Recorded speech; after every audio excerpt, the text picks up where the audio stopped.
Buenas noches, vamos a empezar la clase. Hoy vamos a terminar la revisión de los trabajos que estuvimos viendo la última clase, relacionados a la rendición de cuentas.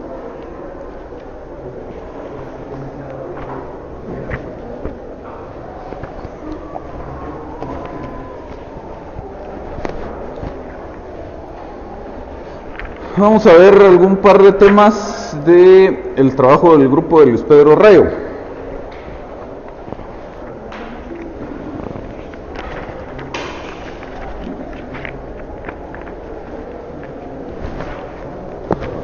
En este trabajo, en el objeto de la comparecencia, dice que comparezco con el objeto de promover demanda en la vía del juicio oral de rendición de cuentas en contra de la entidad Banco de Desarrollo Rural Sociedad Anónima, y dice a través de su representante legal fulano de tal.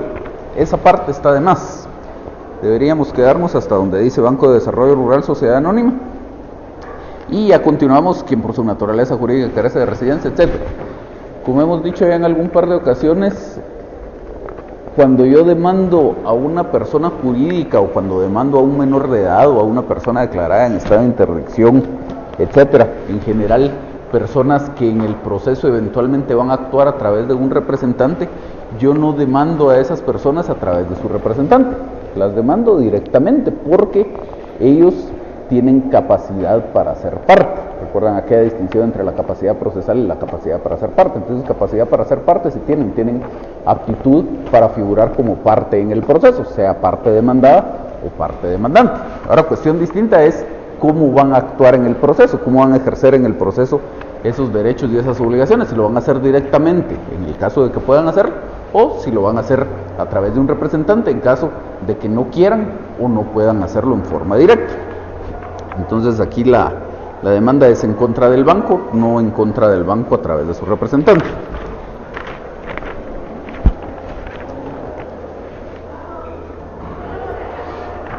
Luego, si vemos esta demanda, tiene una diferencia importante con respecto a la que estuvimos revisando la clase anterior. En la demanda que estuvimos viendo la clase anterior, se hacía, pues, hasta cierto punto, adivinando, por ponerlo de alguna forma, o tratando de tener una estimación, tal vez dicho en términos más precisos, de cuáles podrían ser las cuentas que debería haber rendido esta persona, es decir, más o menos una idea de cuáles fueron los ingresos, cuáles fueron los egresos y cuál debería ser el producto líquido de esa administración que se ejerció. Y decíamos que eso es fundamental porque la ley eventualmente dice que esas afirmaciones podrían tenerse por ciertas o deberían tenerse por ciertas si luego resulta que esta persona no cumple con la obligación de rendir cuentas en la primera audiencia. En este caso no tenemos algo similar a eso.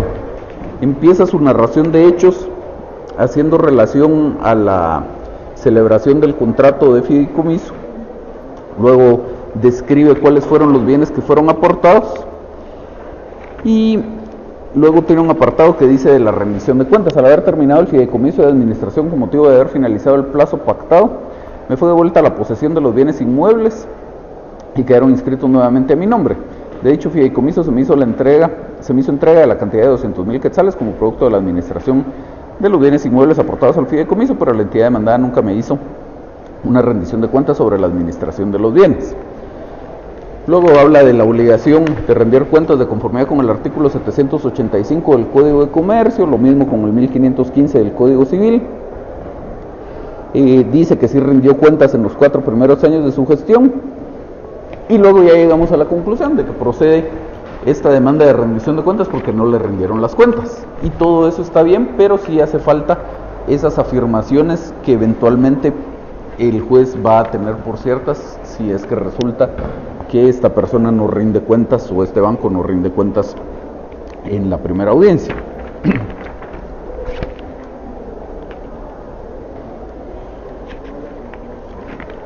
Luego todavía estamos batallando con cosas que son pues ya bastante elementales. En la petición de trámite, la número 2, dice que se tome nota del auxilio profesional bajo el que actúo.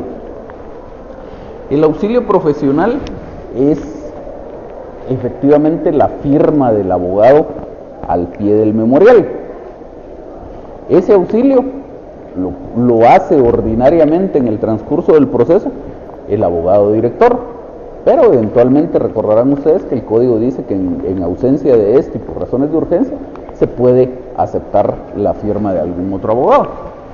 Entonces, lo que interesa no es el tema del auxilio, es el tema de la dirección y procuración. La dirección y procuración es la que va a ser permanente en el transcurso del proceso. Entonces, aquí deberíamos pedir que se tome nota de la dirección y procuración bajo las que actúe y no del auxilio. Luego dice la 3, que se admite para su trámite la presente demanda en la vía del juicio oral de rendición de cuentas. Y tiene por ahí un agregado que deberíamos quitar, dice del fideicomiso de administración. Es en la vía oral de rendición de cuentas que promueve en contra del banco tal. Luego dice, petición 5, que se emplace al demandado para que adopte la actitud procesal que estime pertinente. Respecto a una petición similar, ya hicimos algún comentario con algún trabajo anterior. En el juicio oral no formulamos o no debemos formular una petición en el sentido de que se emplace a la parte demandada, como si lo hacemos en un juicio ordinario o en un juicio sumario. Y esto es porque en el juicio ordinario o en el juicio sumario la ley específicamente dice que el juez emplazará al demandado confiriéndole audiencia buenas noches por 9 días en el caso del juicio ordinario o de 3 días en el caso del juicio sumario.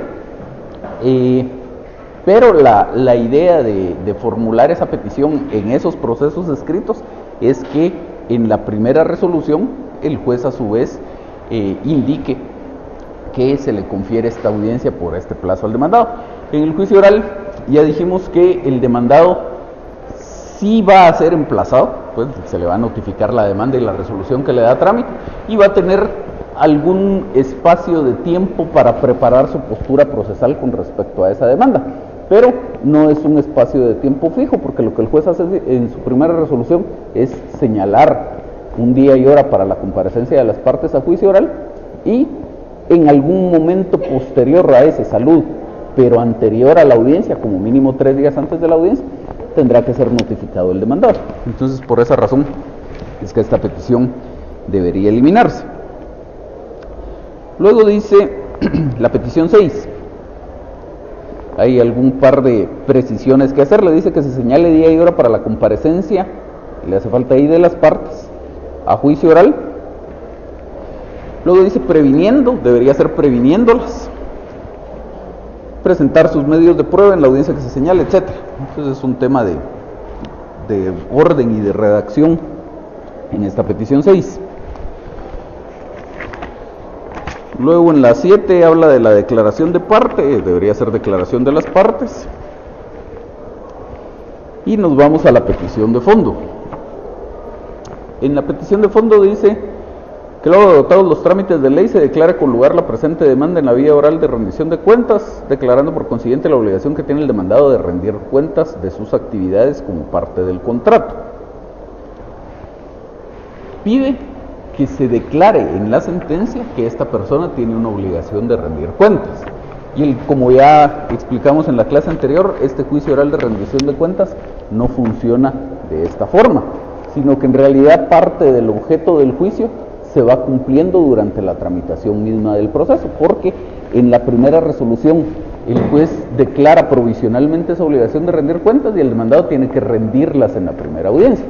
Entonces, en realidad, ya en la sentencia el juez no le ordena al demandado que rinda cuentas, ni declara que tiene una obligación de rendirlas, sino lo que va a hacer el juez es, entre otras cosas, pronunciarse respecto a aquellas cuentas que supuestamente ya rindió, en el sentido de aprobarlas o improbarlas si es que efectivamente las hubiera rendido, o en el sentido de tener por ciertas las afirmaciones del actor si es que no hubiera cumplido con aquella obligación. Luego dice 2. se declare el incumplimiento de la obligación que tiene el banco a través de su representante legal de rendir cuentas de las actividades realizadas dentro del fideicomiso al que se hace referencia en la presente demanda del periodo del 1 de noviembre del 2015 al 31 de octubre del 2016. Esta petición también está de más.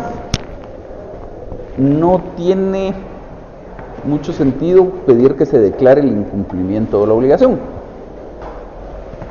Sobre todo, para empezar, no es de los puntos que la ley expresamente indica que el juez puede resolver en esta sentencia.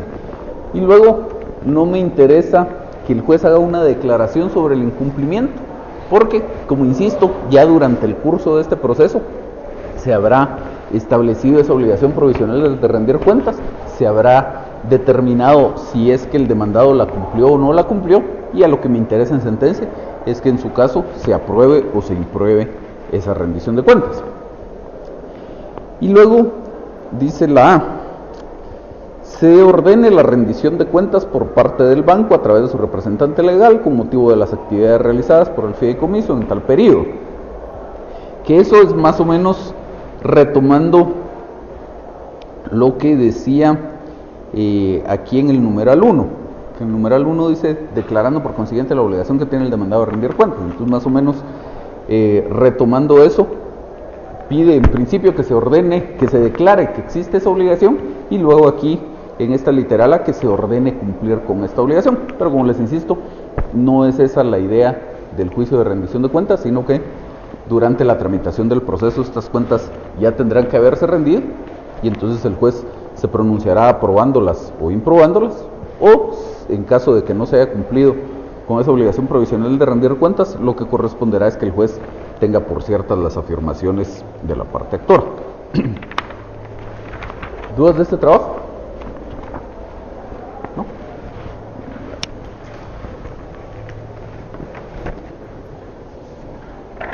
Entonces, el trabajo del grupo de Marcela Posadas.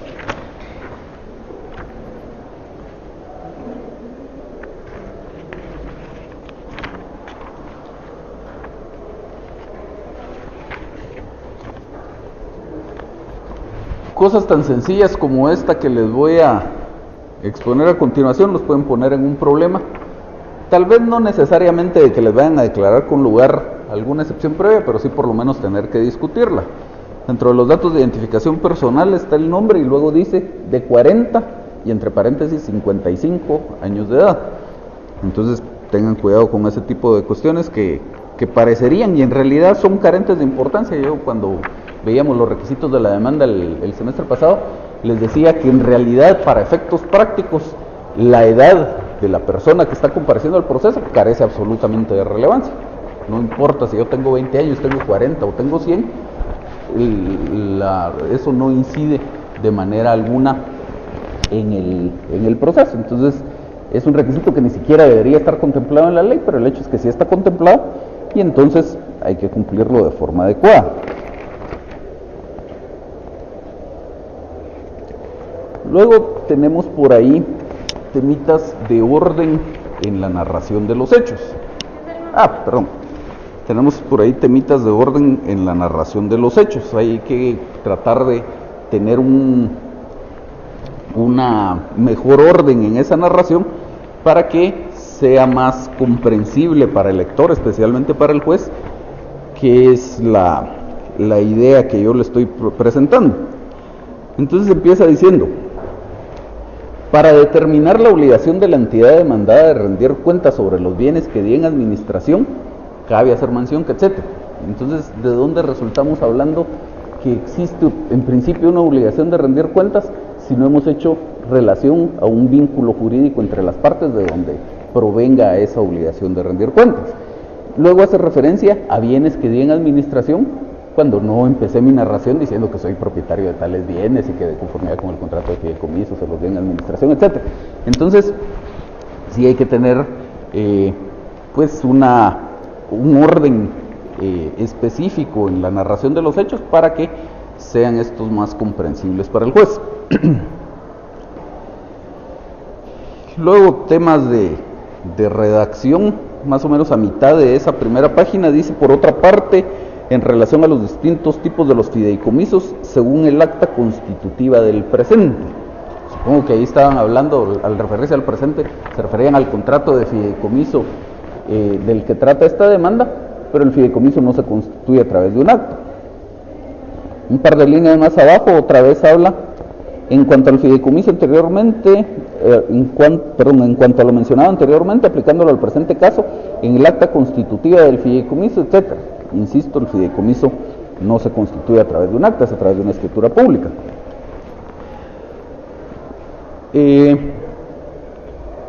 Tal vez unas 4 o 5 líneas más adelante, por supuesto aquí estamos trabajando con datos ficticios, pero tratemos de hacerlos lo más creíbles o lo más apegados a la realidad. Cuando se describen las fincas, dice número de finca tal, folio tal, de libro tal, de inmuebles. No existen libros de inmuebles, no existen libros que se llamen de inmuebles en el registro de la propiedad.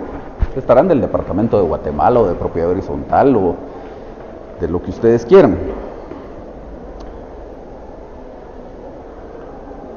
Luego, tal vez unas 5 o 6 líneas más adelante dice: en mi calidad de fideicomisario me beneficiaría del 50% de las rentas de la enajenación de los bienes mencionados.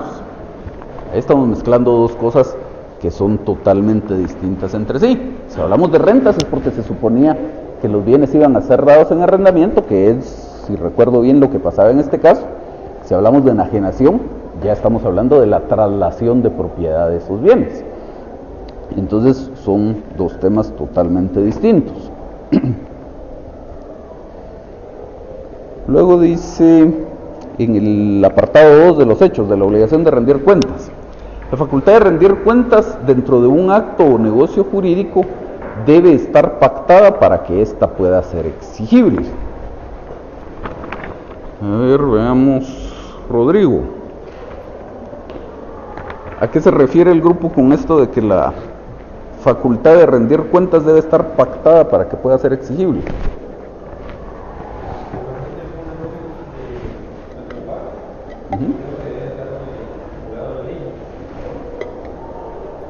En realidad no. Lo que pasa es que aquí estamos mezclando dos cosas. Si vamos al artículo 199 del Código,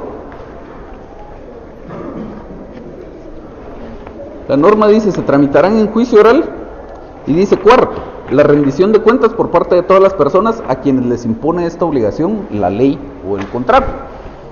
Entonces, la obligación de rendir cuentas puede estar establecida en la ley o puede estar establecida en un contrato, o las dos cosas. Y en un caso como este, digamos en este fideicomiso, ya la ley establece la obligación de rendir cuentas, y además en el propio contrato, en la propia escritura de constitución del fideicomiso, en una de sus cláusulas podríamos recalcar esa existencia de la obligación de rendir cuentas. Pero no es cierto esto que dice aquí, que debe estar pactada para que pueda ser exigible. Para empezar con este párrafo, dice la facultad de rendir cuentas. No se trata de una facultad, es una obligación de rendir cuentas. Luego dice debe estar pactada para que pueda ser exigible, que como les insisto no es cierto. De hecho, en este caso de lo que se trataba es de que estaba establecida en la ley, no en el contrato. E incluso si esto fuera cierto, entonces tendríamos que hacer relación aquí a alguna cláusula del contrato en donde se estableciera esa obligación de rendir cuentas, que tampoco lo dice. Entonces es una oración innecesaria aquí que solo mueve a confusión. De hecho, lo que se sostiene un par de líneas más adelante es ya la existencia de la obligación legal de conformidad con el artículo 785 del Código de Comercio. Luego el apartado 4 de los hechos dice de los intereses legales. Cabe hacer mención, señor juez, que el contrato de fideicomiso al cual se hace mención en la presente demanda finalizó el 31 de octubre de 2016, devolviendo el fiduciario los bienes a mi poder y pagándome únicamente la cantidad de 200,000 quetzales. A la fecha de la presentación de esta demanda no he podido disponer de la cantidad total del dinero que en derecho me corresponde, por lo que es necesario.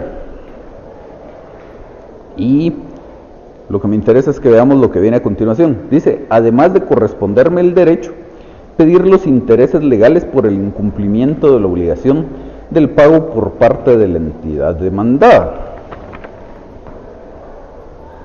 Diego, a ver, ¿de dónde sacamos aquí que me corresponde pedir intereses legales por el incumplimiento de la obligación del pago por parte de la entidad demandada? Estoy seguro, lo leímos en la ley, pero ahorita no recuerdo la interpretación que hicimos como grupo de los intereses. Marcela.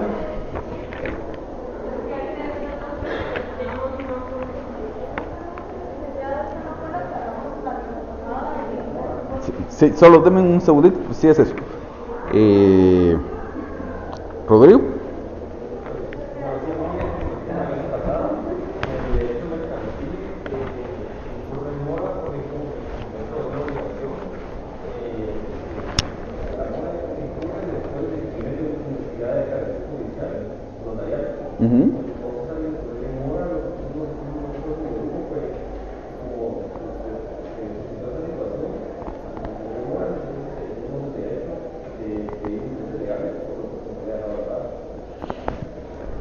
Que como decíamos la clase pasada, efectivamente el derecho existe. Lo que pasa es que, y aunque esté establecido en la ley, no puedo dejarle al juez la tarea de tener que ser el que haga todo este razonamiento, sino que soy yo el que debe hacer la argumentación pertinente para convencerlo de que este es el razonamiento o la conclusión a la que él debería arribar en su sentencia. Entonces hace falta por ahí toda esa argumentación relativa a el hecho de que en principio esta es una obligación mercantil, que por lo tanto se incurre en mora automáticamente desde el día siguiente a aquel en que fue exigible, que eso a su vez conlleva la obligación de pagar daños y perjuicios, y que tratándose de la obligación de pagar una cantidad de dinero, esos daños y perjuicios deben traducirse en el pago del interés legal. ¿Sí? Paz, adelante. Y entonces, Marcela, dice por aquí, a continuación de esto que acabamos de leer, dice, hablando de los intereses legales, siendo estos el 3% mensual. ¿De dónde sacamos el 3% mensual?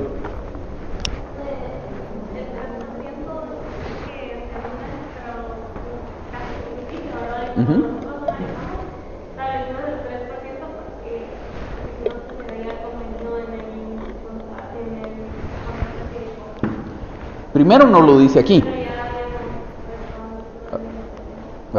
Primero no lo dice aquí que existiera ese convenio en el contrato. Luego, si existiera el convenio en el contrato, excluye la aplicación del interés legal, porque la ley dice que cuando la obligación consiste en el pago de una suma de dinero, el pago de daños y perjuicios se traduce en el pago de los intereses convenidos, y a falta de convenio del interés legal. Y luego, si la idea era, pues para no tomar datos reales, asumir que el 3% mensual es el interés legal, pues entonces como mínimo tuvimos que haber hecho la argumentación que con base en el artículo, creo que es 1947 del Código Civil, el interés legal tal cosa, y que según un informe que se obtuvo, entonces resultaba este 3%. Lo que me interesa remarcar aquí es que en general, cuando hacemos un planteamiento, sobre todo si es en una demanda, no podemos dar por sentado algo, sino que tenemos que establecer todo el razonamiento de principio a fin de por qué yo estoy haciendo esta afirmación. Luego, cuestiones terribles que llevan, no sé si precisamente a este grupo, pero en general en trabajos de grupo llevan varias de estas que hemos visto en el fundamento de derecho. El primer artículo que citan es el 199 del Código Procesal Civil y Mercantil, y al final de ese párrafo dice: por lo tanto cabe entablar la presente demanda en la vía ordinaria. Es la vía oral, estamos hablando del juicio oral. Luego ya pasamos a la petición de trámite. Dice la literal D, que se declare provisionalmente la obligación de rendir cuentas por parte de la entidad demandada sobre los puntos y los bienes que expuse en el apartado de hechos, bajo apercibimiento de tener por ciertas las afirmaciones que en este memorial hago, si no presentare la rendición de cuentas. La idea va más o menos por ahí, pero está incompleto el planteamiento. Estoy pidiendo que se declare provisionalmente la obligación de rendir cuentas. Perfecto. Pero, ¿qué dice la ley a continuación de que debe hacer el juez acto seguido de esa declaración de la obligación provisional de rendir cuentas?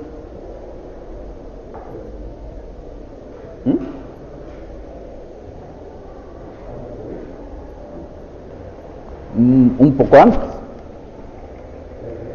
Tiene que prevenir al demandado que cumpla con esa obligación en la primera audiencia y apercibirlo, etcétera.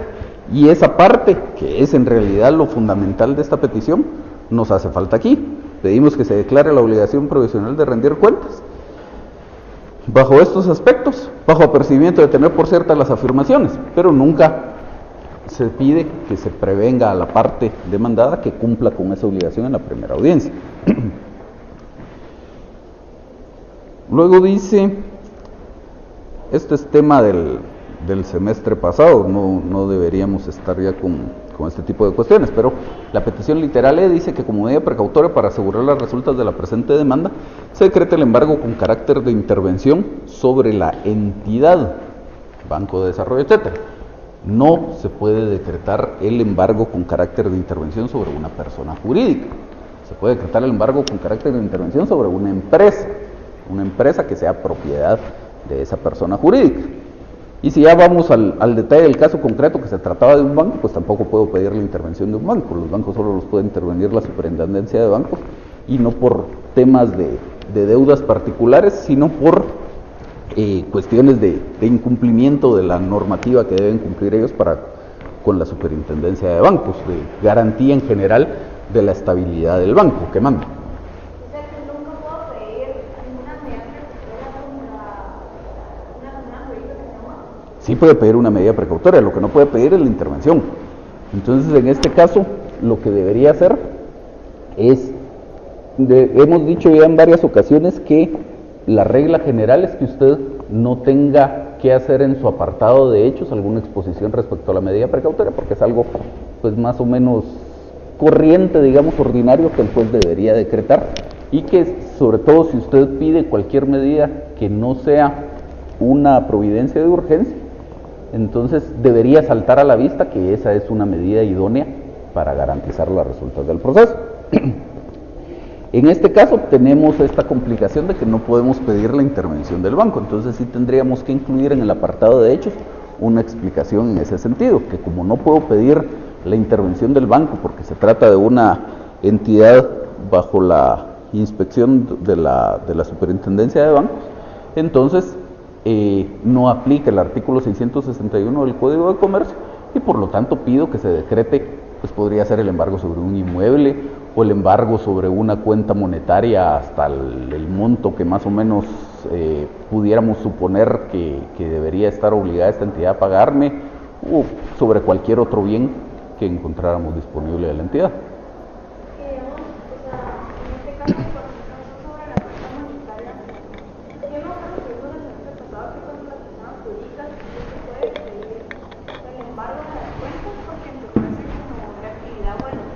Exacto, pero esa es la regla general.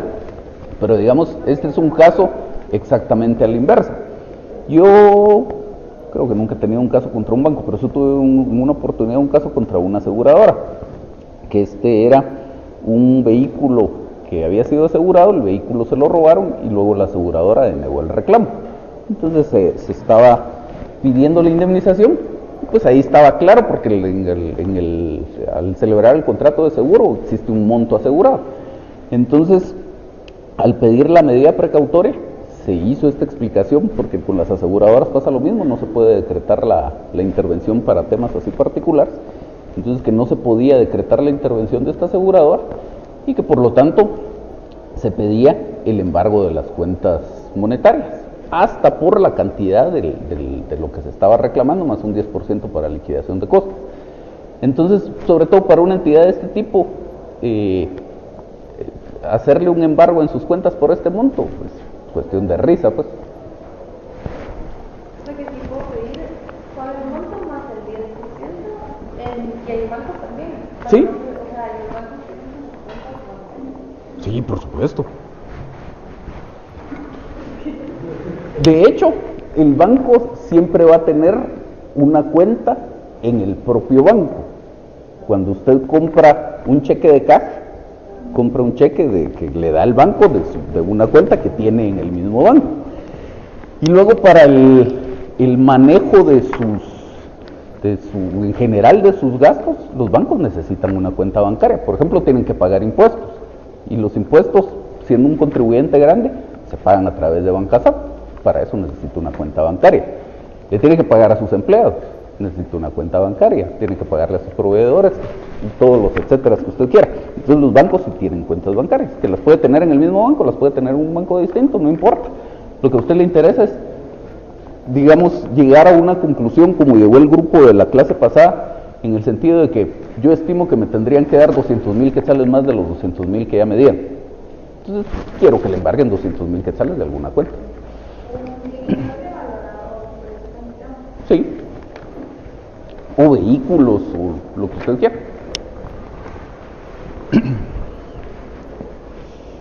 Y siempre en el supuesto de que si fuéramos a pedir una intervención, que no se tratara de un banco o la entidad demandada, pues les insisto, no pedimos la intervención sobre la entidad, sino pedimos la intervención sobre una empresa mercantil que sea propiedad de esta entidad. Y haría en ese caso falta pedir que se libre un despacho al registro mercantil para la anotación de esta medida. Siendo juicio oral, hacen falta aquí, en esta petición de trámite, dos peticiones. Una relativa a la declaración de las partes, que se cita al demandado para que en la primera audiencia preste la declaración de las partes. Y la otra general, de que oportunamente se reciban los medios de prueba ofrecidos por las partes. ¿Qué manda?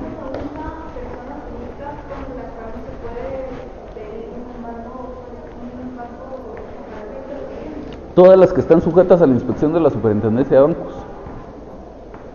Bancos, aseguradoras, financieras.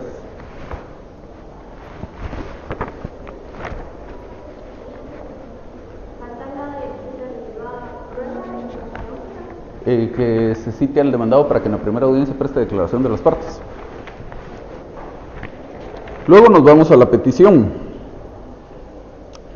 Dice de fondo que, agotados los trámites de ley, se dicta la sentencia que en derecho corresponde, declarando con lugar la presente demanda en juicio oral, promovida por fulano o en contra de la entidad tal, que en consecuencia, y dice, se apruebe o impruebe la rendición de cuentas y se condene a la entidad demandada a pagarme el 50% de las rentas obtenidas, cuyo producto del fideicomiso celebrado entre la entidad demandada y yo, siendo esta la cantidad de 500,000 quetzales.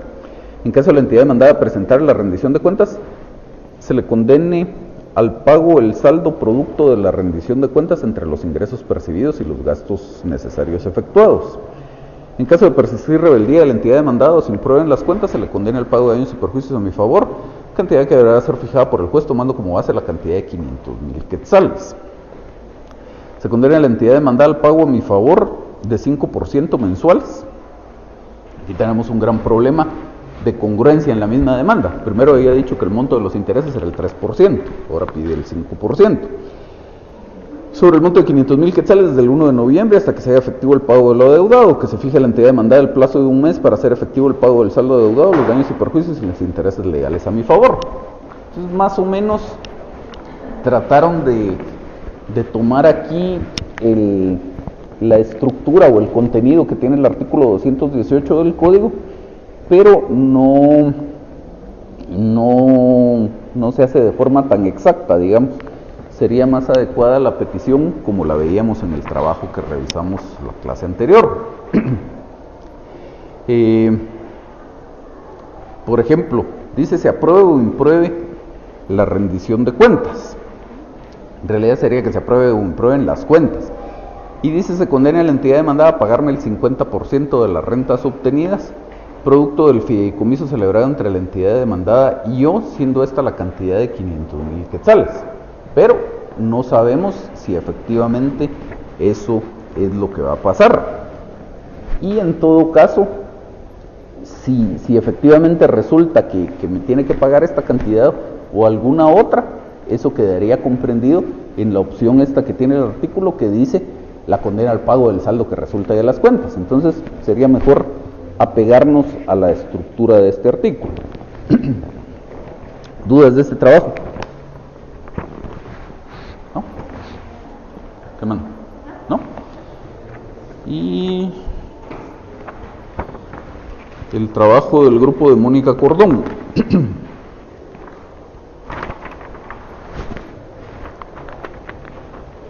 Datos de identificación personal. Este señor era muy patriota y entonces es 2 veces guatemalteco. Luego dice, objeto de mi comparecencia, comparezco con el objeto de promover juicio oral de división de la cosa común. Tenemos que tener claro qué es lo que estamos haciendo.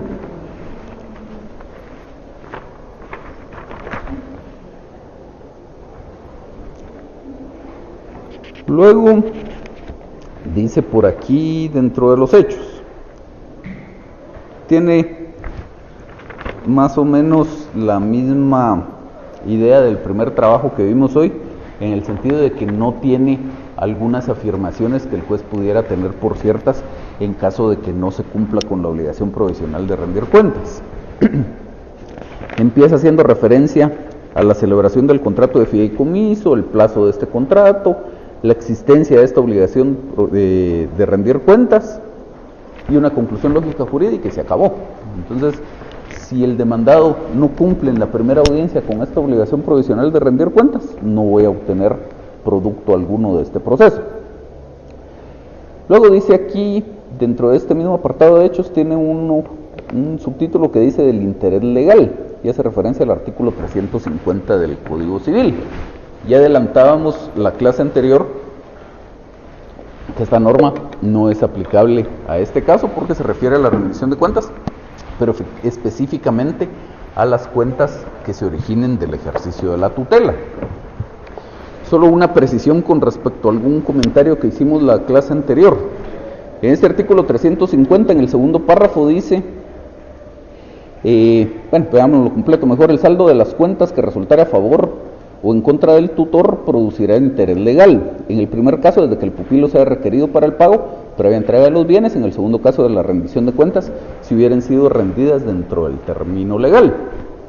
Entonces, aquí por este término legal, habíamos dicho en la clase anterior que estaba haciendo referencia a la norma al plazo de prescripción. No es cierto. Aquí lo que está haciendo referencia en la norma es al artículo 345 del mismo Código Civil, que dice: la rendición final de cuentas se hará por el tutor o sus herederos al expupilo o a quien lo represente dentro de 60 días contados desde que terminó el ejercicio de la tutela. Entonces la norma, cuando habla del término legal, está hablando de estos 60 días, no del plazo de prescripción. Ajá.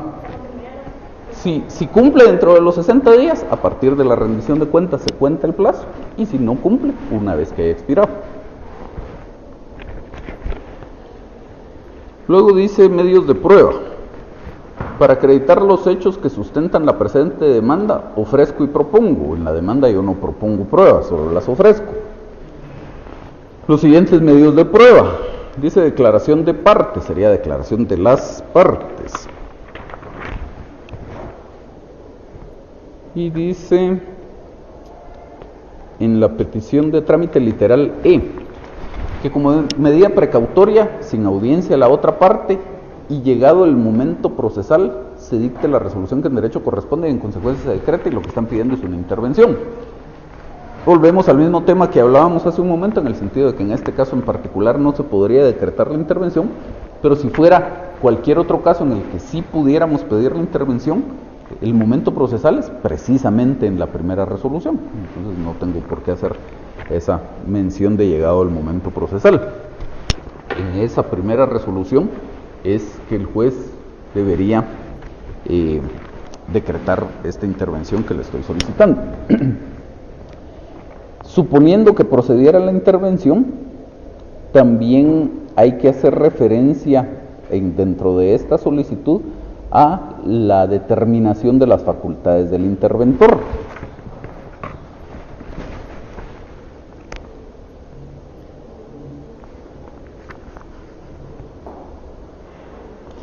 El artículo 529 del Código dice, en el tercer párrafo, el auto que disponga la intervención fijará las facultades del interventor. Entonces, hay que pedirle al juez. Sí, gracias, es que vamos a ver una presentación a continuación. Entonces, decíamos que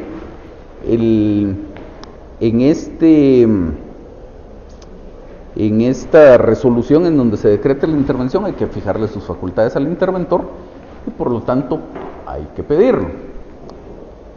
Luego dice el numeral romano 3 minúsculas de ese mismo tema de la intervención, que se libre el despacho correspondiente al Registro Mercantil General de la República, no dice para qué, que es para la anotación de la medida de intervención. Luego tenemos las peticiones F y G. F, que se señale día y hora para la audiencia a juicio oral, previniendo a las partes de presentar las pruebas mediante un plazo de 3 días entre el emplazamiento y la audiencia. Y la G, que se aperciba a las partes que se continuará el juicio en rebeldía de la parte que no compareciere. Aquí lo que deberíamos hacer es unificar estas dos peticiones y básicamente tomar la redacción que tiene el artículo 202 del Código. El juez señalará día y hora para que las partes comparezcan a juicio oral, previniéndolas presentar sus pruebas en la audiencia bajo procedimiento de continuar el juicio en rebeldía de la que no compareciere. Entonces, para efectos de redactar la petición, simplemente pediríamos que se señale día y hora. Y ya dejamos el resto del artículo. Para la comparecencia de las partes a juicio oral, previniéndolas presentar sus pruebas en la audiencia bajo procedimiento de continuar el juicio en rebeldía de la que no compareciere. Todo eso debería ser el contenido de esta petición. Luego dice la petición H, esa está de más. Dice que en la audiencia de juicio oral el juez avenga a las partes proponiendo fórmulas de conciliación. Esto efectivamente tiene que hacer el juez, tiene que tratar de avenir a las partes, dice la ley. Y efectivamente lo tiene que hacer, pero no es necesario que se lo pidamos, esa es una de las fases de la primera audiencia. Y también le hacen falta las mismas dos peticiones de trámite que a la última demanda que vimos, la de la declaración de las partes y la de que oportunamente se reciban los medios de prueba ofrecidos por las partes.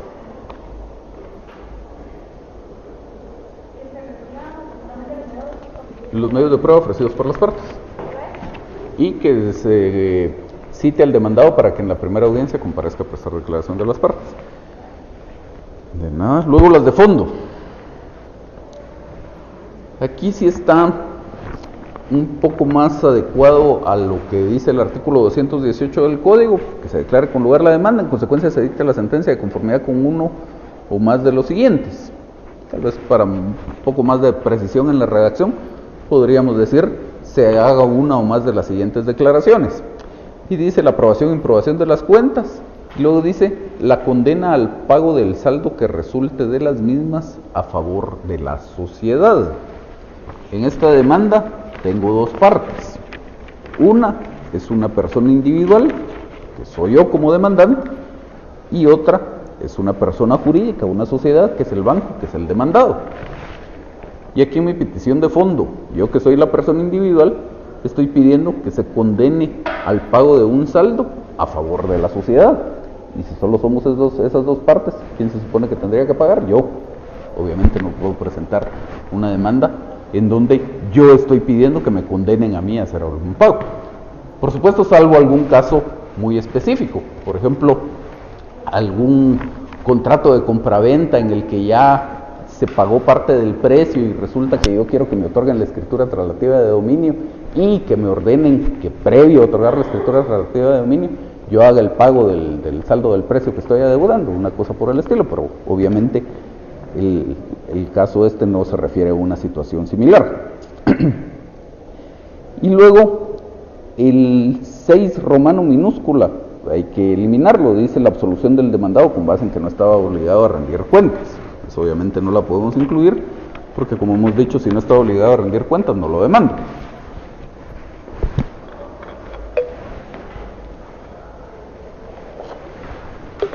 ¿Dudas en general del juicio este de rendición de cuentas? ¿Ya terminamos el juicio oral?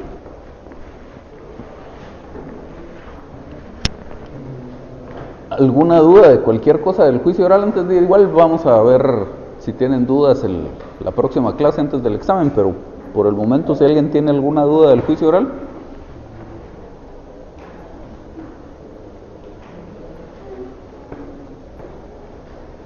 ¿No? Bueno.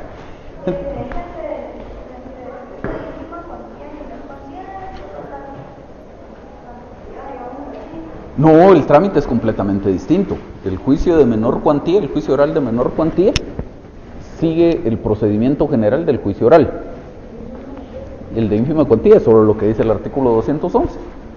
Es un acta donde en forma lacónica se hace constar cuál es la demanda, cuál es la respuesta que da el demandado al respecto, y en la misma acta va una sentencia y se acabó.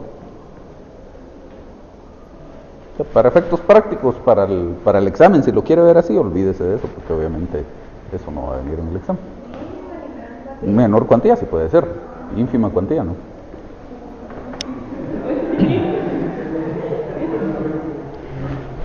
¿Algo más? Bueno, entonces en el programa recordarán ustedes que tiene 4 grandes temas: el juicio sumario y el juicio oral, que ya los vimos, y luego tiene lo que el código denomina como la jurisdicción voluntaria, y es uno de los 2 que hacen falta, y el otro es el proceso sucesorio. Entonces me interesa más que veamos el proceso sucesorio. En realidad esos 2 temas, tanto el de la jurisdicción voluntaria como el del proceso sucesorio, son relativamente pequeños, pero me interesa más que veamos lo relativo al proceso sucesorio. Si nos da tiempo todavía dentro de lo que nos resta de clases, vemos lo de la jurisdicción voluntaria, y si no, creo que ya nos pasó con ustedes el semestre pasado, que venimos tal vez 1 o 2 clases después a terminar lo de la jurisdicción voluntaria. Tanto la jurisdicción voluntaria como el proceso sucesorio están comprendidos dentro de lo que el Código Procesal Civil y Mercantil denomina como procesos especiales. Y en realidad, ni lo que el Código denomina como jurisdicción voluntaria, ni lo que el Código denomina como proceso sucesorio, son en realidad procesos. El proceso, por definición, recordarán ustedes que es una serie ordenada de actos que se desarrollan sucesivamente con el objeto de que en sentencia el juez resuelva el conflicto que ha sido sometido a su conocimiento. Y en líneas generales, ni en lo que se conoce como jurisdicción voluntaria, ni en el proceso sucesorio, existe en principio algún conflicto. Podrían derivarse conflictos de los temas que ahí se están tratando, pero si esos conflictos llegaran a existir, entonces se tramitarán ya verdaderos procesos a ese respecto, y entonces la ley establece que, según el caso, los verdaderos conflictos que se susciten se tramitarán. Hay algunos por la vía del juicio sumario, otros por la vía del juicio ordinario, etc. Pero propiamente el proceso, lo que se conoce como el proceso sucesorio y lo que se conoce como la jurisdicción voluntaria, no se refieren a la existencia de conflictos. Por lo tanto, en líneas generales, la regla general es que el juez no dicte sentencia. Hay por ahí alguna excepción, pero la regla general es que el juez no dicte sentencia, y el juez no está dirimiendo algún conflicto, sino en realidad en ambos casos se trata de ir agotando ciertos trámites para que la intervención del juez le dé certeza jurídica a el tema que se está tratando a través de estos procedimientos. Pues, técnicamente, más que hablar de procesos, aquí hablaríamos de procedimientos, pero la ley usa esa terminología específicamente en cuanto al punto este que vamos a empezar a tratar hoy. Habla del proceso sucesorio, por lo tanto deberíamos usar nosotros también esa terminología, aunque debemos saber que no es en realidad lo más apropiado. Vamos a ver entonces una presentación por aquí relativa a este proceso sucesorio.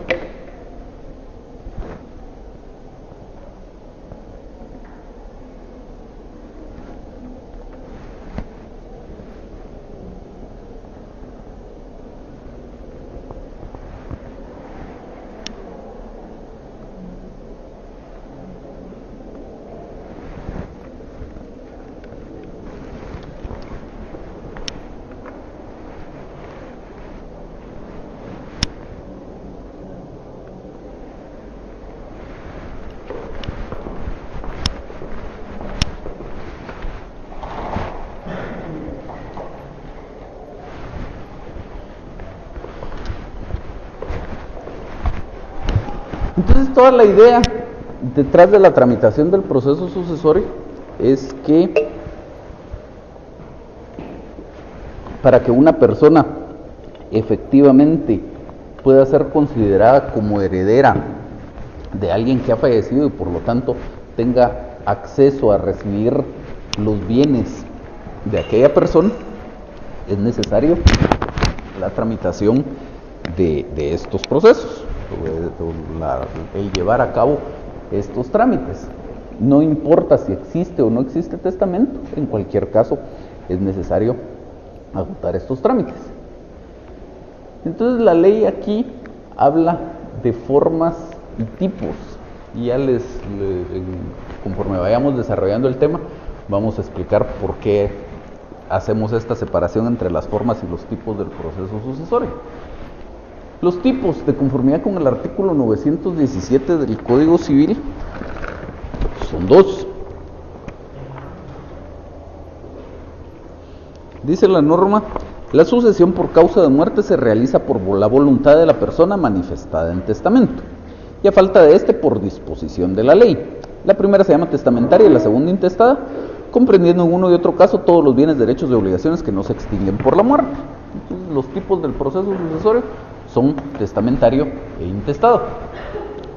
En ese orden de preferencia, el proceso sucesorio intestado es algo que únicamente ocurre de manera subsidiaria, es decir, a falta de que exista testamento podemos llegar a un proceso sucesorio intestado.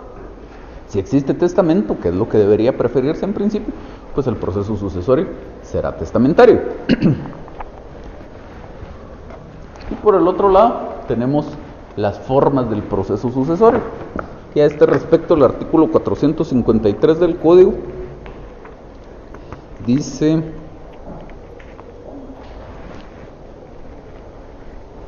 formas del proceso sucesorio. El proceso sucesorio puede tramitarse de en dos formas: extrajudicialmente ante notario, siempre que todos los herederos estén de acuerdo, y segundo, judicialmente, radicándolo ante juez competente. Entonces las formas del proceso sucesorio serán estas dos, extrajudicial y judicial. Y de la combinación entre los tipos y las formas del proceso sucesorio, pues tenemos estas cuatro posibilidades. El proceso testamentario puede ser extrajudicial, sería la primera, un proceso testamentario extrajudicial. La segunda, un proceso testamentario judicial. La tercera, un proceso intestado extrajudicial. Y la cuarta, un proceso intestado judicial. ¿Qué manda? ¿Por qué, digamos, hay testamento? ¿Por qué si existe la realidad judicial que no se pueda cambiar la manera en que van a heredar? Lo que pasa es que el que el proceso sea extrajudicial o judicial no le implica de ninguna forma lo que usted dice, la posibilidad de cambiar algo respecto a la voluntad del testador. Por supuesto, como les decía, sí, como cuestión accidental podría ser que se impugne la validez del testamento, ya sea de alguna cláusula específica o del testamento como un todo, y de esto podría resultar que el proceso ya no va a ser testamentario sino intestado, por ejemplo. Pero eso ya es otro tema distinto. En principio, aquí la idea del proceso sucesorio, sea judicial o extrajudicial, es lo que les decía al principio, no que el juez dirima alguna controversia. Todos podríamos estar totalmente de acuerdo, a lo mejor inclusive ni siquiera hay más de un interesado. El testador tenía un único hijo, no tenía cónyuge supérstite, no tenía otros hijos, no hay más gente interesada en la herencia, instituye a este único hijo como su heredero universal, pero resulta que de todos modos este único hijo tiene que seguir un proceso sucesorio para tener acceso a la herencia. Quedándonos en este ejemplo de que es un único heredero, es decisión de él si quiere seguir el proceso sucesorio judicial o extrajudicial, lo que a él le parezca más adecuado. Normalmente en una circunstancia como esa, la lógica manda que el proceso sucesorio debería seguirse extrajudicial, porque teóricamente debería ser más rápido. Pero nada obliga a eso, si a él se le ocurre que lo quiere hacer judicial, lo puede hacer perfectamente. Ahora el tema es cuando existen varios interesados, y entonces por eso dice la ley, si todos están de acuerdo, se puede hacer extrajudicial, y si no, tendrá que ser judicial.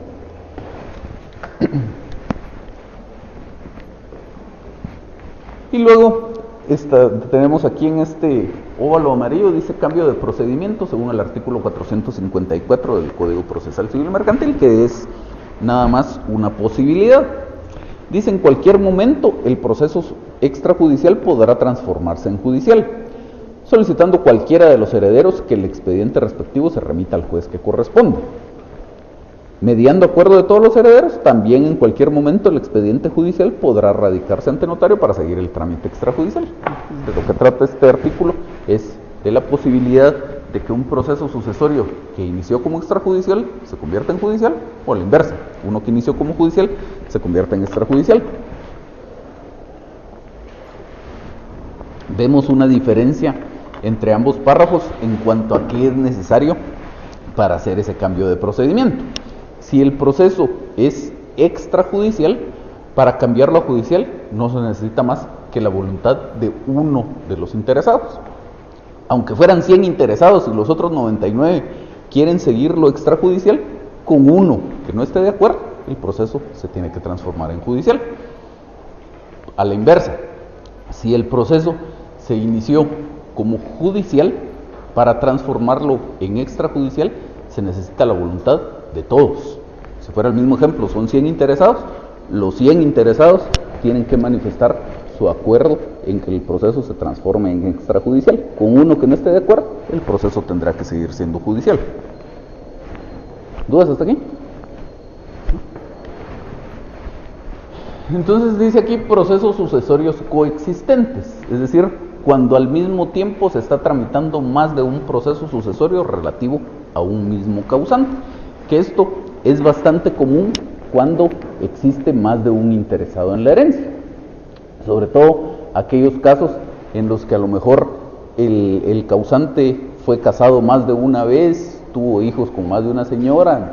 Normalmente en ese tipo de casos no se ponen de acuerdo entre los parientes, y resulta que unos inician por su lado un proceso sucesorio, otros inician por el suyo otro proceso sucesorio, etc.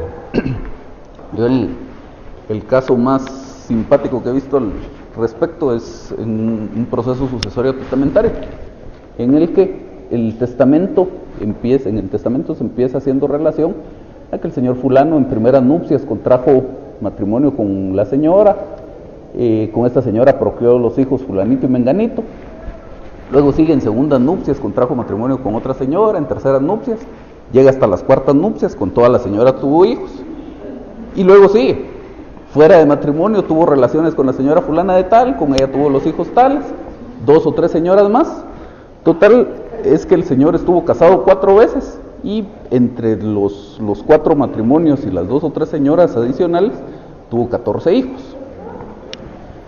Entonces era un proceso, por supuesto, complicadísimo.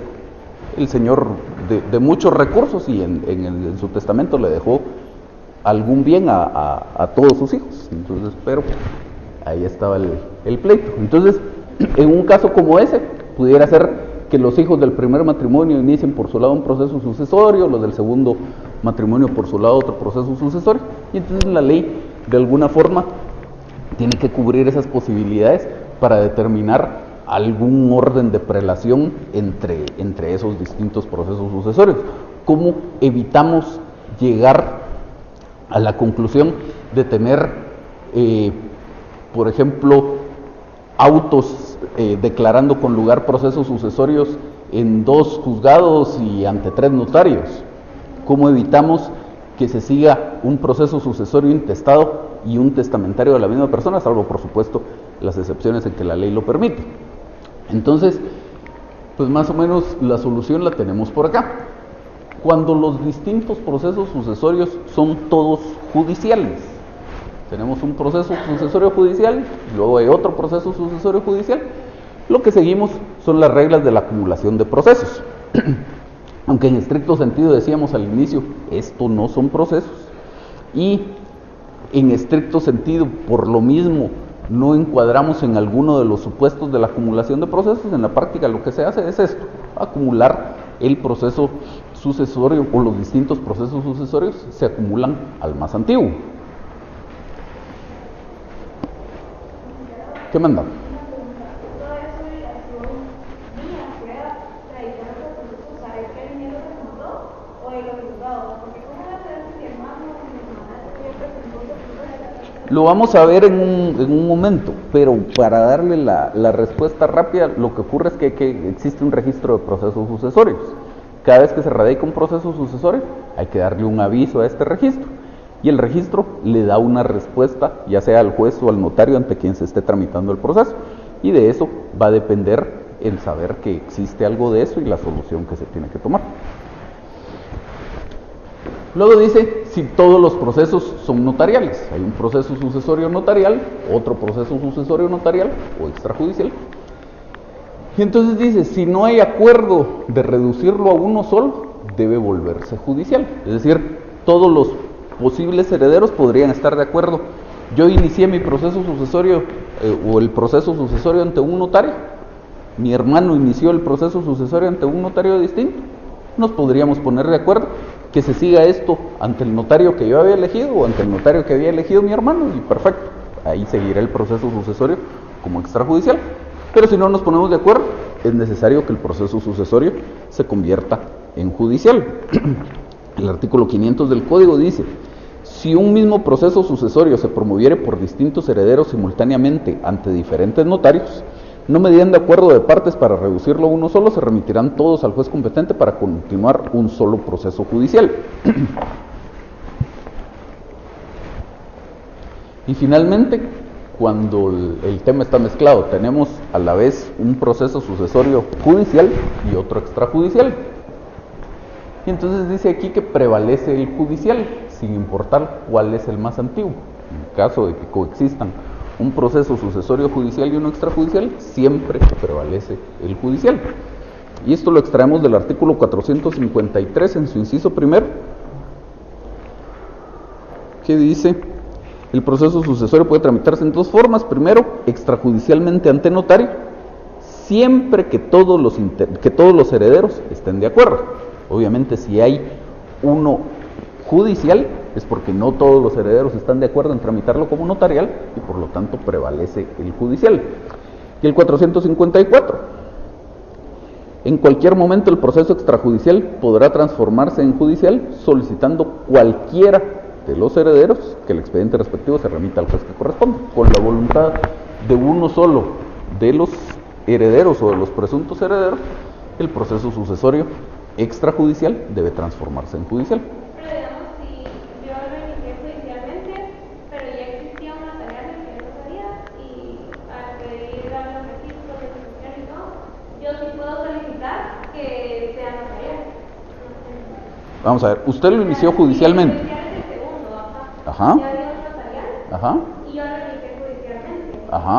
Pero a pesar de que yo mi voluntad fue iniciarlo judicialmente, pero si había un notarial, yo puedo decir que mejor ya no lo quiero judicial, sino que se una al mismo notario que ya he. Sí, porque ahí aplicamos lo que dice la norma. Mediando acuerdo de todos los herederos, el judicial puede transformarse en extrajudicial. Sí. Para el caso de los judiciales, el tema notarial rige un juez empezó primero o quién dio primero el aviso al registro de procesos. Para el caso de que sean dos judiciales, si son dos judiciales es cuál se inició primero, no importa cuál le haya dado el aviso primero. ¿Y usted decía otro ejemplo? Si es judicial y notarial, solo puede ser judicial. Ahí prevalece siempre el judicial, no importa cuál se haya iniciado primero. Digamos que usted y yo somos presuntos herederos del mismo causante. Usted inició su proceso sucesorio extrajudicial y usted ya terminó todas las diligencias del proceso sucesorio, ya están por enviarlo a la Procuraduría General de la Nación para que emita su opinión, y a mí se me ocurre hoy iniciar el proceso sucesorio judicial. Continuaremos con el judicial, a pesar de que el suyo inició mucho antes e iba mucho más avanzado. Pues no es que quede perdido, digamos, porque se mandará a traer aquel proceso sucesorio extrajudicial y acumularlo a este, pero hay que agotar las etapas del proceso sucesorio ya ante el juez. Entonces dice competencia en el proceso sucesorio judicial. Más propiamente hablaríamos de aquí de competencia para conocer el proceso sucesorio judicial. Esto lo vemos en el artículo 21 del Código, que dice, La competencia en los procesos sucesorios corresponde a los jueces de primera instancia del último domicilio del causante. Eso es lo primero en lo que deberíamos basarnos. Luego, a falta de esto, pues ya establece otras opciones la ley. A falta de domicilio, al juez de primera instancia del lugar en que exista la mayor parte de los bienes inmuebles que forman la herencia. Y a falta de domicilio y de bienes inmuebles, al juez de primera instancia del lugar en donde el causante hubiere fallecido. Ante el mismo juez deben ejercitarse todos los derechos que de cualquier manera hayan de deducirse contra los bienes de la mortual mientras no esté firme la partición hereditaria. Esa última parte habla de lo que se conoce como el fuero de atracción, que ya vamos a hablar en un momento. La primera parte es lo que nos interesa en este momento y sobre todo nos interesa remarcar dos cosas. Primero, el juez competente para conocer de un proceso sucesorio siempre es un juez de primera instancia, obviamente un juez de primera instancia civil, no el de familia. Y luego, que en principio la competencia para tramitar ese proceso sucesorio se rige por el último domicilio del causante. ¿Dudas? Entonces tenemos el proceso sucesorio testamentario. Vamos a ver por aquí cuál es el trámite. En principio, el fundamento para tramitar este proceso sucesorio testamentario son estos artículos que vemos por aquí. El artículo 917 del Código Civil, que ya lo veíamos. La sucesión por causa de muerte se realiza por voluntad de la persona manifestada en testamento. Es precisamente eso. La primera, luego habla de la falta de por disposición de la ley. La primera se llama testamentaria, que es esta, el proceso sucesorio testamentario. El artículo 934 dice: toda persona capaz civilmente puede disponer de sus bienes por medio de testamento a favor de cualquiera que no tenga incapacidad o prohibición legal para heredar. Y entonces, esto es bien importante porque en nuestro medio tenemos absoluta libertad para testar, que no ocurre en otras legislaciones, especialmente cuando se trata de legislaciones en donde corresponden a países en donde el sistema de gobierno es una monarquía. El ejemplo típico es España. Muchas veces suponemos, y en varias ocasiones es así, que las leyes que tenemos aquí en su mayoría se copian de España. En el caso nuestro, en el Código Civil, fue bastante distinto, porque España es una monarquía y por lo tanto tiene unas reglas totalmente diferentes respecto a la sucesión. Ahí tengo la obligación de heredar a ciertas personas y solo en caso de que tenga alguna causal justificada, por lo menos una parte de mi herencia. Tengo una parte de la herencia respecto a la que puedo disponer libremente, pero por lo menos una parte de mi herencia tengo que dejársela a ciertas personas en función del parentesco. Y solo en caso de que exista alguna causal que la misma ley establece, yo podría desheredar a estas personas. Entonces no se me puede ocurrir en España que yo quiero dejarle todos mis bienes a una fundación. Le puedo dejar un porcentaje del que la ley me permite disponer libremente. O no puedo disponer en España que desheredo a todos mis parientes y le dejo todos mis bienes a algún amigo o lo que fuera. En Guatemala sí, yo tengo absoluta libertad para testar. ¿Cómo se llama esa figura? Lo que regula la legislación española. De que tengo que dejarle a mis hijos. Ajá. Es que tiene un nombre, pero no me Es así, se la debo.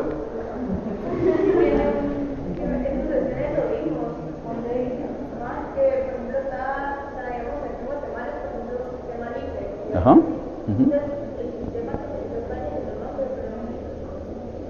No, el nombre específico sí se lo debo. Muy bien. Luego el 935 dice: el testamento es un acto puramente personal y de carácter revocable, por el cual una persona dispone del todo o de parte de sus bienes para después de su muerte. Y el 460 del procesal civil, que dice: procedencia de la sucesión testamentaria. Corresponde el proceso sucesorio testamentario cuando media testamento válido, abierto o cerrado, otorgado de acuerdo con las formalidades establecidas por la ley. El Registro General de la República establecerá la forma de llevar el registro de testamentos. Entonces ya con base en este par de artículos que acabamos de ver, tenemos la existencia de este proceso sucesorio testamentario. Y este inicia con un memorial inicial o con una solicitud inicial, no es una demanda. No es una demanda porque obviamente, como decíamos al inicio, no existe, ¿qué manda? Exactamente, no existe litis, como dice su compañera, no existe una controversia entre las partes, no hay una controversia que el juez vaya a solucionar, pero en su estructura el memorial va a ser exactamente igual que una demanda, con alguna pequeña diferencia por ahí, pero en general la estructura del memorial es totalmente la de una demanda. Y básicamente la diferencia que tendría con respecto a una demanda es en el objeto de la comparecencia. En el objeto de la comparecencia, cuando se trata de una demanda, yo debo decir que comparezco a promover juicio ordinario de tal cosa en contra de fulano de tal, hago referencia a su residencia o a la circunstancia de ignorarle y tengo que indicar el lugar donde debe ser notificado. En este caso, diré que comparezco a promover proceso sucesorio testamentario judicial del causante fulano de tal. Ya no lo promuevo en contra de alguien, como sería el caso de una demanda, y por lo tanto ya no indico los datos de residencia de la persona de quien reclama un derecho, porque no estoy reclamando derecho de alguna persona, ni el lugar donde puede ser notificada.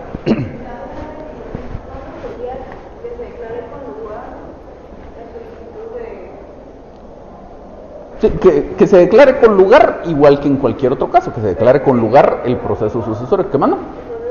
El proceso sucesorio. Y luego va a tener su consecuencia, de la cual vamos a hablar en un momento. Entonces, dice aquí que esto inicia con un memorial inicial o con una solicitud inicial, con base en el artículo 455 del Código. Este artículo dice radicación del proceso sucesorio. Pueden promover el proceso sucesorio los que tengan interés en la herencia, tales como el cónyuge supérstite, los herederos, el Ministerio Público, que ahora sería la Procuraduría General de la Nación, los legatarios, los acreedores, el albacea o por otro concepto similar. Como vemos, no necesariamente tiene que ser un presunto heredero el que inicie el proceso sucesorio, puede ser incluso un acreedor que era acreedor del difunto, que inicia el proceso sucesorio para que eventualmente exista alguien que represente a esa mortual y poder demandar a esa mortual. El código en varias partes, este artículo es un ejemplo, hace referencia a los herederos. En ese momento, cuando se esté iniciando el proceso sucesorio, antes de que exista el proceso sucesorio y durante toda la tramitación del proceso sucesorio hasta que tenemos el auto final, estos en realidad son presuntos herederos, porque todavía falta precisamente la tramitación del proceso sucesorio para que efectivamente el juez confirme que sí son estos los que van a tener acceso a la herencia. De lo contrario, podría ser que a mí me hayan instituido como heredero en un testamento, pero resulta que un par de años después el testador lo revocó e instituyó como su heredero a alguien más. O ese testamento en el que a mí me instituyeron como heredero resulta ser nulo, lo declara el juez nulo luego de la tramitación de un juicio ordinario. Entonces los herederos a lo mejor van a ser personas distintas. Sigue diciendo, con el memorial de radicación se acompañarán el certificado de defunción o la certificación de la declaratoria de muerte presunta, los documentos justificativos del parentesco y el testamento si lo hubiere. Salvo que los interesados lo presentaren, el juez o el notario pedirán el informe al registro respectivo, que es el registro de la propiedad, sobre si existen o no testamentos o donaciones por causa de muerte otorgados por el causante. Entonces, en su primera resolución, el juez ordena todo esto que vemos por acá. Dice en principio que señala junta de herederos, conforme al artículo 462 del Código.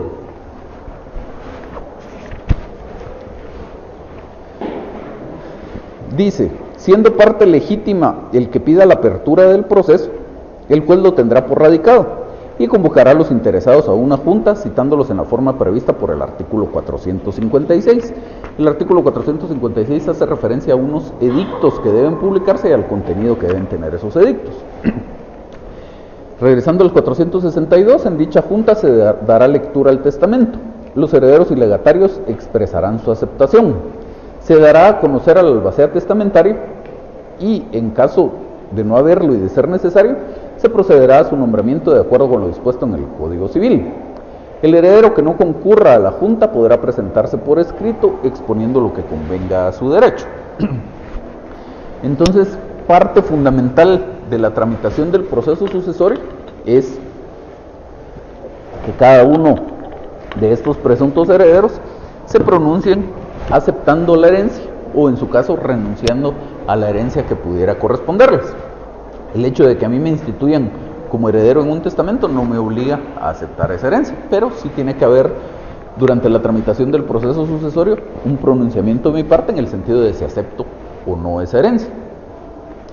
Luego sigue diciendo que en esa misma resolución el juez ordena publicar la solicitud con base en el artículo 456 del Código, que era el que ya mencionábamos, que trata sobre los edictos.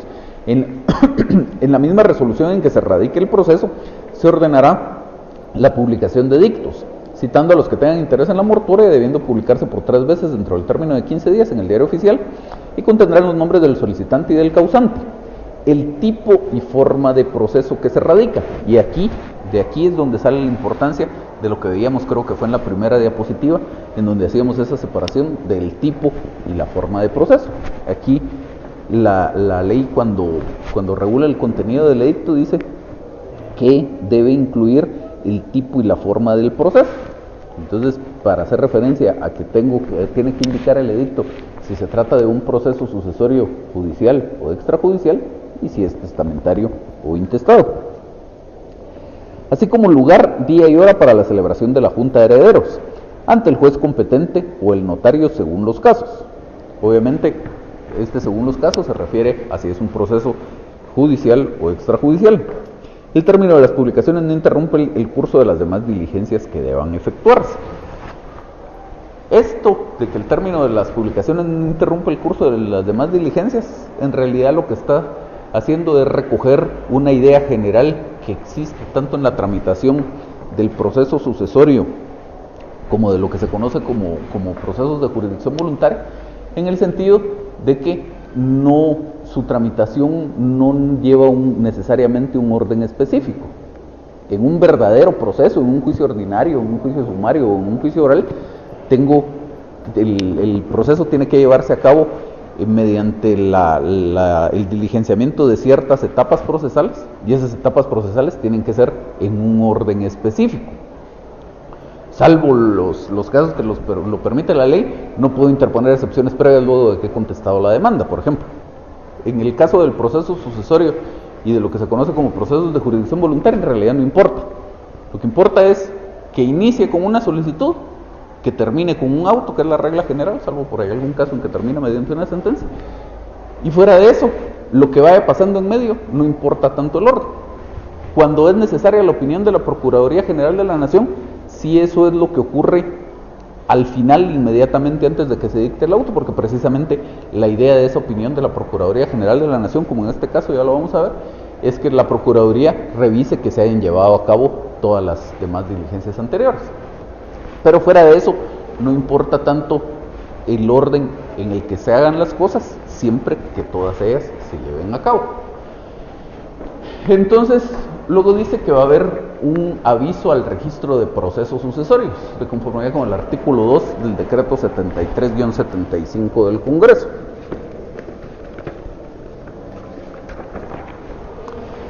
Este decreto 73-75 es el decreto por el que se crea el registro de procesos sucesorios, que ya hablábamos con alguien por ahí de la existencia de este registro. Entonces dice el artículo 2, los jueces de primera instancia que correspondan, o los notarios en su caso, nuevamente dependiendo de si el proceso es extrajudicial o judicial, darán aviso dentro del término de 8 días hábiles contados a partir de la fecha de erradicación del respectivo proceso, al encargado del registro de procesos sucesorios de los que se tramiten en los tribunales o ante sus oficios, y contendrán por lo menos los siguientes requisitos: fecha de erradicación y nombre del causante, nombres y apellidos del causante, nombres y apellidos de los padres del causante, nombres de los presuntos herederos o legatarios, si el proceso sucesorio es testamentario, intestado o de donación por causa de muerte, y firma del sello y firma del juez y sello del tribunal o nombre y apellido, número de colegiatura, firma, sello y dirección del notario.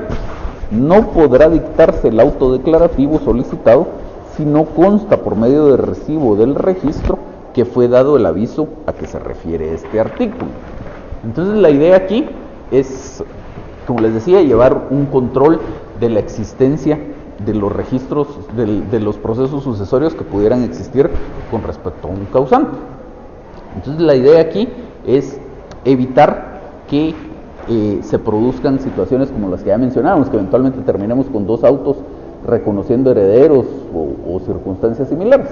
Entonces, cuando se radica un proceso sucesorio de una persona, se abre una ficha de la existencia del proceso sucesorio de esta persona. Seguramente esto actualmente se lleva en forma computarizada, antes efectivamente eran unas fichas que estaban guardadas en orden alfabético. Y entonces,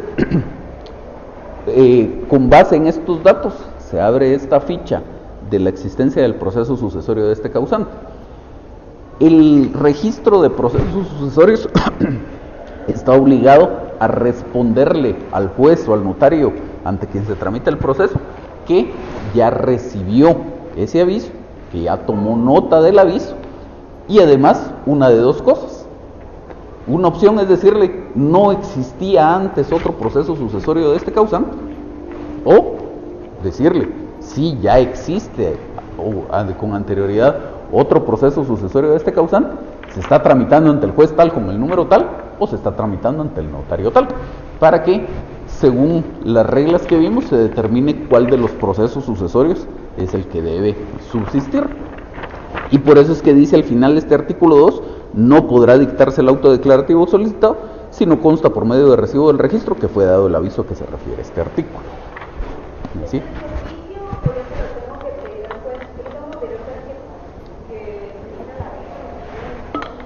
Sí. Si no se lo pidiera, seguramente el juez de todos modos daría el informe, porque la ley se lo ordena, pero estaría técnicamente mal su escrito si usted no lo pide. Luego dice, hay que pedir un informe al registro de la propiedad. El artículo 455 del Código dice, último párrafo, salvo que los interesados lo presentaren, el juez o el notario pedirán el informe al registro respectivo, que es el registro de la propiedad, sobre si existen o no testamentos o donaciones por causa de muerte otorgados por el causante. Y el artículo 45 del Código de Notariado dice que el notario que autorice un testamento está obligado a comunicar al registrador de la propiedad inmueble por escrito, en papel sellado del menor valor dentro de los 15 días siguientes a la fecha en que se autorizó el testamento, los datos expresados en el artículo 1143 del Código Civil, bajo pena de 25 quetzales de multa, sin perjuicio de las demás responsabilidades penales y civiles. La multa será impuesta por el juez de primera instancia, bajo cuya jurisdicción se hallará el registro, y se aplicará a los fondos judiciales.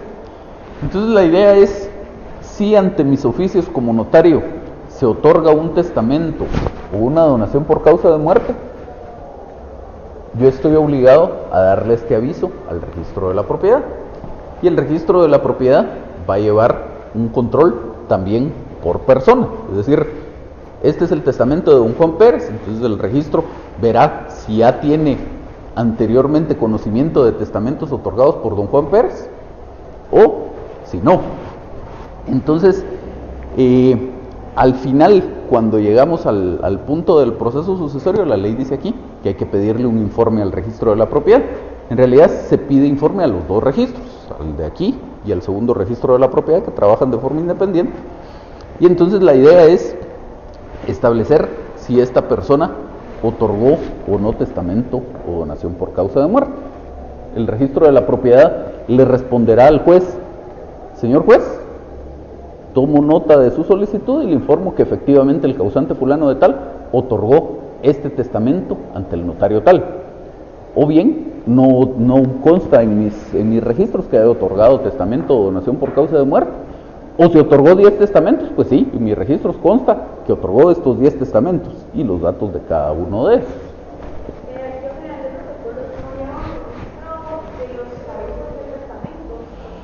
No. En el archivo de protocolos lo que existe es que yo como notario tengo que presentar los testimonios especiales de todas las escrituras públicas que yo autorizo. Entonces, si yo hago una escritura pública y la cancelo, por ejemplo, le tengo que dar un aviso de cancelación. Si yo efectivamente autorizo la escritura pública, entonces le doy un testimonio especial, que es básicamente una copia de la escritura con lo que se llama una colita al final, una indicación de que es auténtica esa copia. Y entonces ese testimonio especial sirve para que cualquier interesado pudiera obtener una copia si no logra obtenerla directamente a través mío como notario. Entonces, si a usted le autoriza, le interesa una copia de una escritura que yo autoricé y yo me niego a dársela por alguna razón, me la puede exigir judicialmente, pero si quiere algo más sencillo, puede ir a ver al archivo de protocolos si yo ya presenté mi testimonio especial y ahí le dan una certificación o una fotocopia simple, lo que usted quiera. Ahora, en el caso de los testamentos, también otorga usted o presenta usted como notario un testimonio especial con la única particularidad de que lo presenta en una plica. Y entonces, hasta que no se le compruebe al archivo de protocolos que la persona falleció, esa plica no se abre. Pero no es... Usted tendría que saber que ante el notario fulano de tal se otorgó el testamento de fulano como para tener idea de pedir la copia de esa escritura. De lo contrario, solo que se pusiera a revisar entre todos los índices de todos los notarios.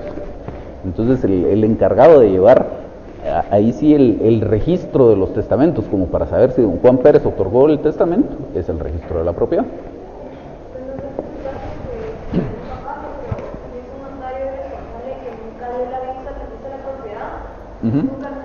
No crea que es algo que nunca pase, es algo que seguramente pasa con mucha frecuencia. Como notario,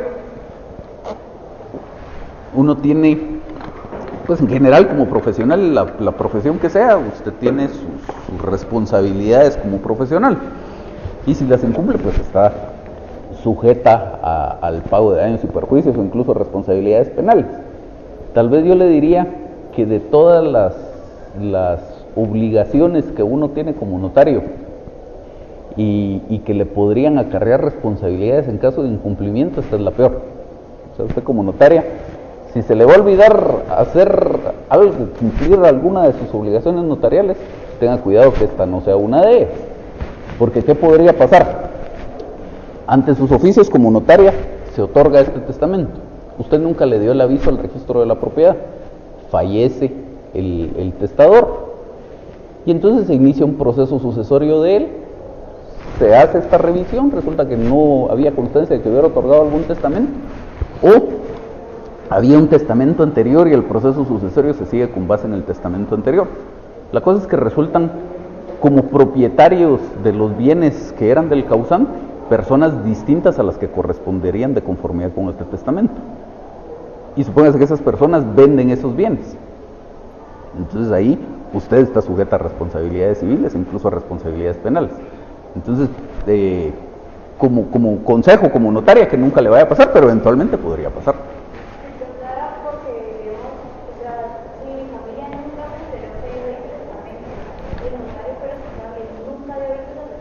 Nunca nos vamos a enterar de ese testamento. No.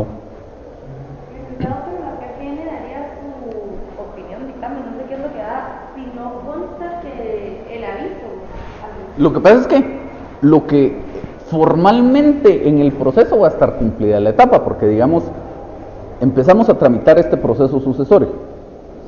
Si no tenemos conocimiento de la existencia de un testamento, no lo vamos a iniciar como testamentario, lo vamos a iniciar como intestado. Entonces empezamos la tramitación de este proceso y el juez pide el informe al registro de la propiedad, a los dos registros de la propiedad, para que el proceso para que en el proceso se entienda por satisfecho el requisito. En el expediente tendría que constar la copia se haya recibido de esa solicitud de informe que hace el juez, y tendría que constar también la respuesta que le den los dos registros de la propiedad. Si la respuesta de los dos registros de la propiedad es: a mí jamás me han dado un aviso que don Juan Pérez haya otorgado un testamento o donación por causa de muerte, entonces podremos terminar el proceso sucesorio como intestado. Formalmente en el expediente está cumplido el requisito.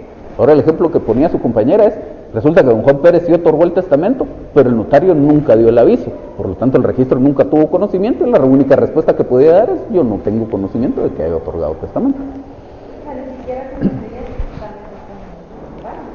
No, el testamento sí es válido. Si después aparece el testamento, por supuesto que quedará sin efecto esa declaración de herederos que se haya hecho a favor de estos otros. O sea, el tema eso no incide sobre la validez del testamento, sino incide sobre la posibilidad que tenga el juez o el notario de enterarse de la existencia del testamento. ¿Sí? ¿En qué momento se da aviso al archivo para que abran la cita? ¿O independientemente? No se le da un aviso, usted llega con una certificación de la partida de defunción y con eso le acredita que ya estamos en condiciones de... Pero como... sí, de eso estamos hablando, porque el registro de la propiedad lo que va a tener es un aviso, no una copia del testamento. Entonces, pues solo le acredita a usted, pero normalmente no debería haber esa necesidad de pedirle a la copia al archivo de protocolos, porque digamos, si usted sabe que este notario, que este testador, que este difunto, por ejemplo, era mi cliente, que yo durante toda su vida le atendí sus cosas, usted llegará conmigo y me dirá, fíjese que murió don Juan Pérez, aquí está la certificación de la partida de defunción, quiero saber si usted ante sus oficios se otorgó algún testamento de esta persona. Pues yo revisaré los índices de mi protocolo y si existe el testamento, pues le extenderé su testimonio, su copia simple legalizada, una vez que usted me haya acreditado que la persona falleció. Supóngase que mi actitud no es esa, sino yo digo, no, usted me cae mal, no le quiero extender la copia o lo que fuera. Entonces, cuando se le pide este informe al registro de la propiedad y el registro de la propiedad diga, sí, ante el notario Roberto Alonso se otorgó este testamento en tal fecha, el juez me podrá ordenar que yo extienda el testimonio de ese testamento. Entonces, normalmente no habría necesidad de acudir al archivo de protocolos. Y entonces, digamos, si uno nunca tuvo en las novelas de la... Ajá. Ahí va a estar para siempre en una plica. Sí. Solo antes de que nos vayamos, terminemos de ver qué ordena aquí el juez en esta resolución. Siempre hablando de este mismo aviso que se le da o de esta solicitud de informe al registro de la propiedad, en los artículos 1193 y 1194 del Código Civil, establece lo relativo a este registro de testamentos. Dice el 1193, en el registro de testamentos y donaciones por causa de muerte se hará constar, primero en el libro de testamentos abiertos y donaciones por causa de muerte, el nombre del testador o donante con todas las identificaciones que aparecen en el testamento o donación, el lugar, fecha y hora. La hora es importantísima en el testamento porque podría ser que a mí soy un poco los cables y se me ocurra otorgar un testamento en la mañana y otro en la tarde. Prevalece el de la tarde, salvo que en ese de la tarde hubiera hecho la reserva de que el de la mañana mantiene su validez. El folio o folios que correspondan al protocolo, el número y registro del papel sellado en que estuviera extendido el original y la constancia de haber firmado el testador o donante o el nombre de la persona que firmó su ruego. Segundo, en el libro de testamentos cerrados, copia íntegra del acta que protege el testamento. Tercero, en el libro de testamentos especiales, los mismos datos que contiene el inciso primero de este artículo en lo que sea aplicable. Y cuarto, la ampliación, revocación, nulidad o insubsistencia de testamentos y donaciones. 1194, muerto el testador, se presentará el testimonio del testamento abierto con duplicado y certificación del acta de defunción para que sea anotado en el libro de asientos y razonado. Entonces, hasta el momento tenemos qué es lo que ordena el juez en su primera resolución. ¿Dudas hasta lo que llevamos?